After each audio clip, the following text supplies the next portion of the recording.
Hello everybody, welcome to another Sunday comic book review video. It's GhostCritic here.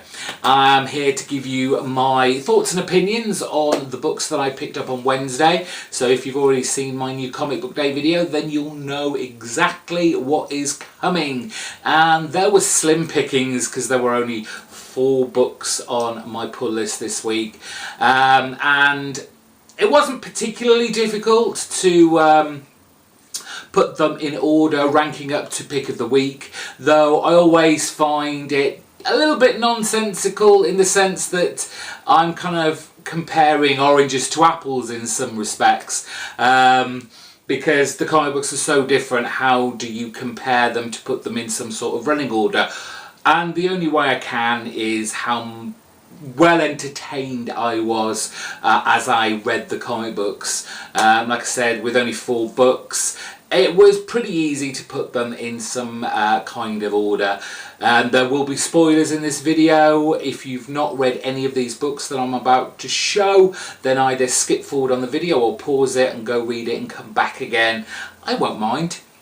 So we'll kick off this week with James Tynion IV's Boom Studios title, which is coming to an end, and not before time. The Woods, issue number 34, starts the 4-issue review off, and I feel, as I have with every kind of story arc that that Tynion has done here, is that there seems to be too much of a kind of climax building up to the inevitable, end of a story arc, and I feel somewhat a little unfulfilled by it, and that's what worries me about the ending of this title, that it's going to become very anticlimactic at the end. We have in this issue, and I think he's done it to death now, is these flashbacks to when all these young characters were going through school and the kind of trials and tribulations that they had to go through, as we stick to Adrian on this one, who has died, but somehow it's kind of some sort of, I don't know if it's astral projection or his kind of, for want of a better word, soul has been taken from his body and is now part of the machine that is running this planet. And it's the age-old story of a character who has the brains to become great, but his actual personality, his humanity is certainly lacking, and it pushes everyone around from him away. And so it feels like he's failed, and all he wants to do is show that he can make a difference. If it can't be on Earth, it will have to be this alien planet. So he's using the now leader of the 2 divided groups that have come together to kind of finish off his great plan and hopefully send everyone back to where they should be, or on Earth, or wherever they've come from. But again, it's just like, I want you to get on with this. I want this all-out war, which seems to be gathering speed but not fast enough, to actually happen. There are going to be casualties here. Who they are, I'm not sure, because there are kind of so many farewells in this issue. The kind of, if we see each other again, we won't see each other again. But there's just something missing with The Woods, and it's been missing for a while. But I stuck with it, hoping that it would get better, but it never did. But with 2 more issues to go, I'm going to see it to the end. I think this finishes in October, and we'll see how he does indeed wrap up this title. But it's nothing to get too excited about. I'm not saying I would recommend it that highly. It's just one of those okay titles. Moving on to Image, Rick Remender title 7 to Eternity. We're on issue number 8. And as I said from last issue, I'm kind of missing Jerome Pina's artwork. It's not that kind of James Harren is particularly bad. Like I said, we've been spoiled by Pina and his gorgeous, intricate, detailed artwork.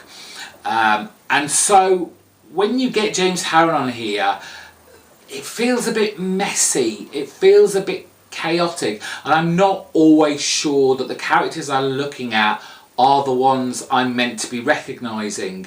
And there are so many great new characters that have been introduced here that I would have loved to see Pina draw them and make them as wonderfully, you know, surreal and fantastical as he has done in previous issues. However, that's not the case. Remender story, which is still solid, that's what detracts, the artwork detracts from the great storytelling that Remender is doing here, as we have Adam's daughter Kate being grabbed by this bounty hunter-esque type character. Basically he will side with whoever he thinks he's best off with, and that's where he uses kind of magical sword. If its eyes open then towards someone, then that's the person that he should be with. It's very difficult to gauge the loyalty of this character and whose side he's ever going to fall on. There's a big fight scene as this spit witch that's extracting kind of all the souls from the fairy's town that has been devastated by the overtaking from the Mud King, and we learn from Javalia and her brother, who are having a little bit of kind of argument between themselves of what has happened to her land while she's trying to recover from this swamp virus that she's got. Her brother desperately trying to save her, but through these altercations between her and her brother, the truth about how her land has come to where it is now, totally despoiled, not the paradise that she remembers. And it's because her brother and her family, her mother and her father, took a deal from the Mud King. The Whisperer gave them a deal that they couldn't resist, but of course that obviously turned sour, and Javalia, the daughter, is completely incensed by this and seeks revenge on her brother, as he's the remaining last family member. And she uses the extracted swamp kind of virusy thing that she had in her and gives it to her brother instead, which is quite harsh. You know, it's still family, it's still your brother. A lot went on in here, but at the same time I felt very lost going through it. And that was purely because of the art wasn't always as solid throughout. And as I said, didn't quite know if I was looking at the characters that I thought I was, which is a shame. I love this book. The fantasy genre is, you know, right up my alley. I love this kind of book. Get Jerome Pina back on. He's back on next issue, thank God. I would rather we just have a 2-month break for Pina to either have a rest or catch up.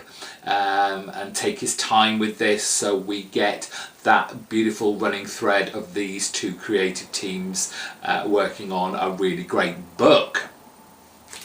Penultimate issue of this week, just missing out on the top slot, was David Lapham's Stray Bullets, Sunshine and Roses, issue number 26.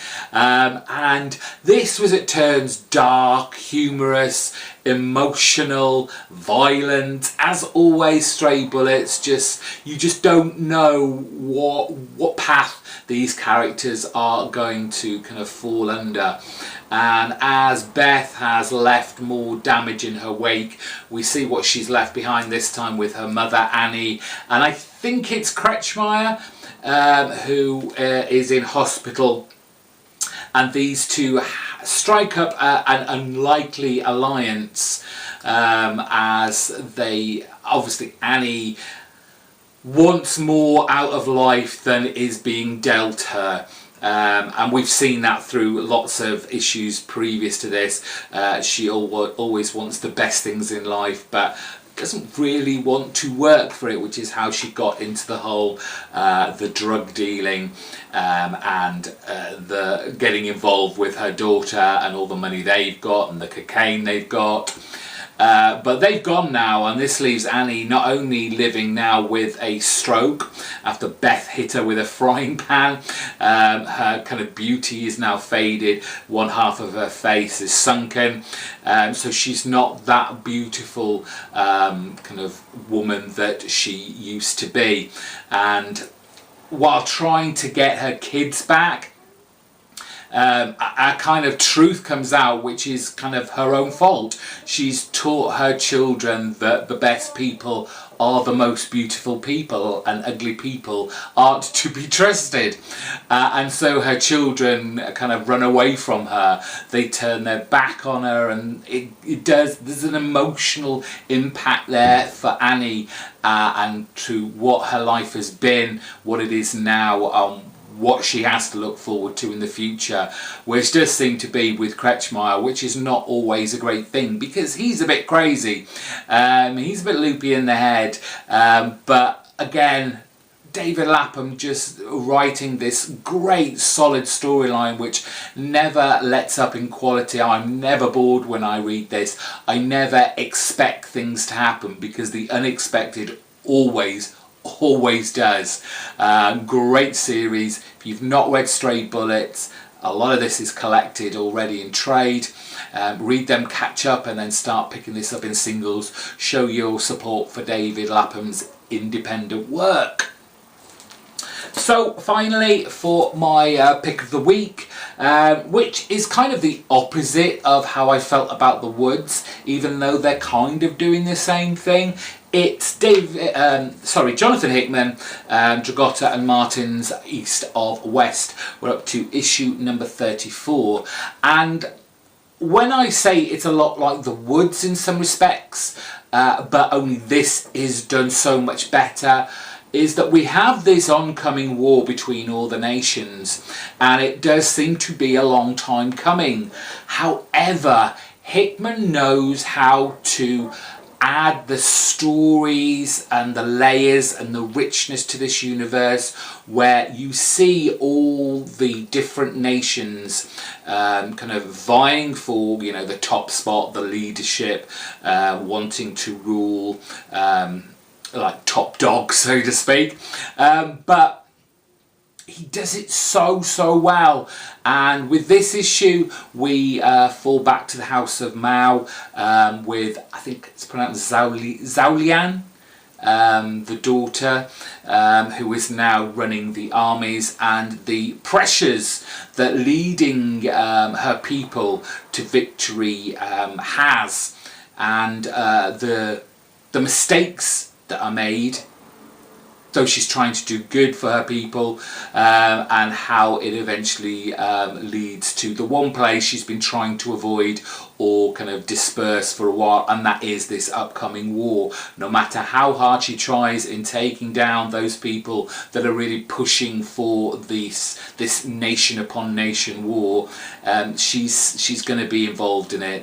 This is coming. It's too late to turn back now, and it's just done so well by Hickman. Of course, Dragotta and Martin on this book have made this a beautiful thing to look at, and I just get immersed in this universe issue after issue after issue, and I don't know what to expect when this war does eventually come, but I know it's going to be phenomenal and it's going to look fantastic, and I can't wait for it. East of West, always said, took a while. It was a grower. It started off very slow, building up the universe that Hickman and Dragotta and Martin have created here. But once it got its firm footing and it worked out what it was, what it wanted to do, it just flew. And I would just say, get through that probably the first trade that may seem a little slow, but after that you will reap the rewards.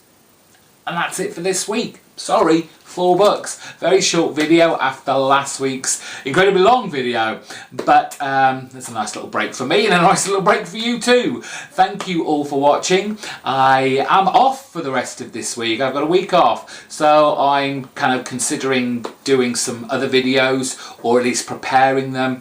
As I always say, I have this one project and I am working on it, but it's a long haul project that I want to do, and so it's taking its time, but hopefully what I do produce people will want to listen to, watch, and it comes out well.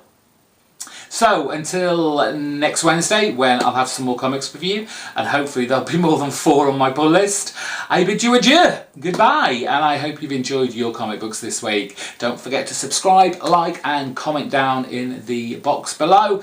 I'll see you soon. Bye bye.